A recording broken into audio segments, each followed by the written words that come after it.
என்றாம். நாம் அனைவரும் எங்கள் உரிமைகள் கொண்டாடும் முன் இந்த பூமியில் போராடுகிறோம். ஆனால் இதனால் எங்களுக்கு நஷ்டம் உள்ளது. நாம் இந்த பூமிக்கு பெற்றோர் மற்றும் இயற்கையின் மூலம் வந்தோம். நாங்கள் எதையும் எடுத்துக்கொண்டு வரவில்லை. வெறும் காலியான கையுடன் வந்தோம். எங்களுக்கு கிடைத்த பஞ்சபூதங்களில் இருந்து உருவான எங்களின் உடல் மட்டுமே. அதுவே எங்களின் தர்மம். இப்போது வீட்டில் 10 பேர் உள்ளனர் என்று எண்ணுங்கள். ஒரு பழம் இருக்கிறது. அதை கீறி எல்லாருக்கும் வழங்கப்படும். ஆனால் நாம் பூமியை கீற முடியுமா? காற்றை, நீரை கீற முடியுமா? இல்லை.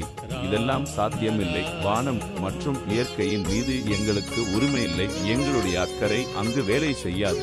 ஆகையால் நாம் இயற்கைக்கு எதையும் அளிக்க முடியாததால் நாம் அதை பற்றி வாழ்கிறோம். அதன் ஆசீர்வாதத்தாலும் சக்தியாலும் மற்றும் செயல்களால் எங்களுக்கு அனைத்தும் கிடைக்கிறது. ஆனால் இயற்கையின் அடிப்படையில் எங்கள் அடிப்படையால் ஏன் இல்லையெனில் மக்கள் பூமியில் உரிமை வைத்திருந்தால் பூமியின் நலன் இல்லை மற்றும் அமைதி இருக்காது. அனைத்து அரசியல் கட்சிகளும் சேர்ந்து உரிமையை நீக்க வேண்டும். நாம் சிறியவனாக இருந்தபோது எங்கள் தேவைகள் அனைத்தும் எங்கள் பெற்றோர்கள் பூர்த்தி செய்தனர். இப்போது நாம் பெரியவராகிவிட்டால் நாம் உரிமையாளர் ஆகிவிட்டோம். அதேபோல் பூமி பெற்றோர்களைப் போலவே இருக்கிறது. சமூகத்தில் பெற்றோர்கள் நற்கருத்து இருக்க வேண்டும். ஆனால் நாம் என்ன செய்கிறோம்? நாம் பெரியவர்கள் ஆகி உரிமையாளர் ஆகிவிட்டோம் மற்றும் மக்கள் உரிமையை பறித்து வருகிறோம்.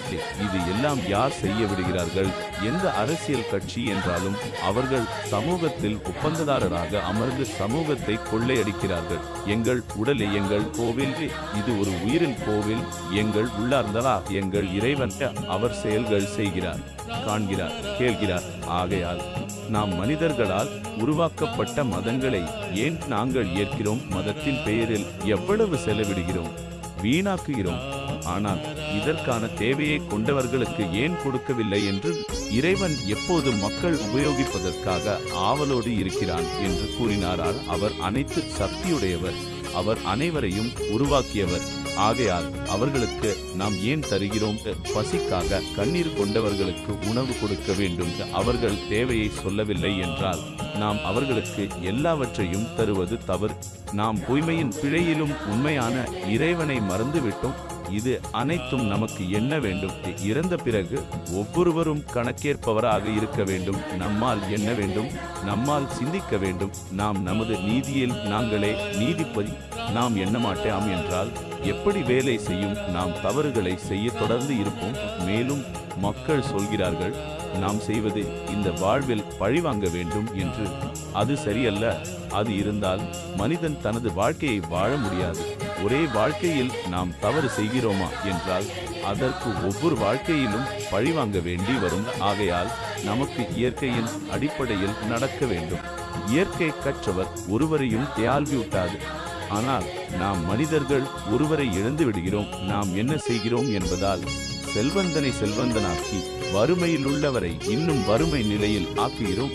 இப்படியான அமைப்புகளை நாம் நிறுத்த வேண்டும்.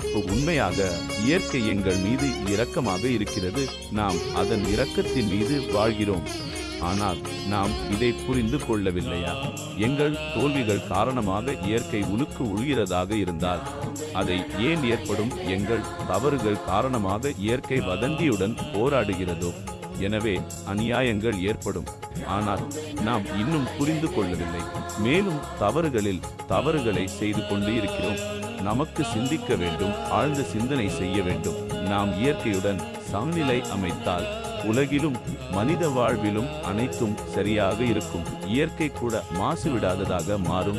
இன்றும் நாம் என்ன செய்கிறோம்? நாங்கள் நமக்கு ஆதரவளிக்க கூடாது, மற்றவர்களின் ஆதரவையும் விட்டுக் கொடுக்கிறோம்.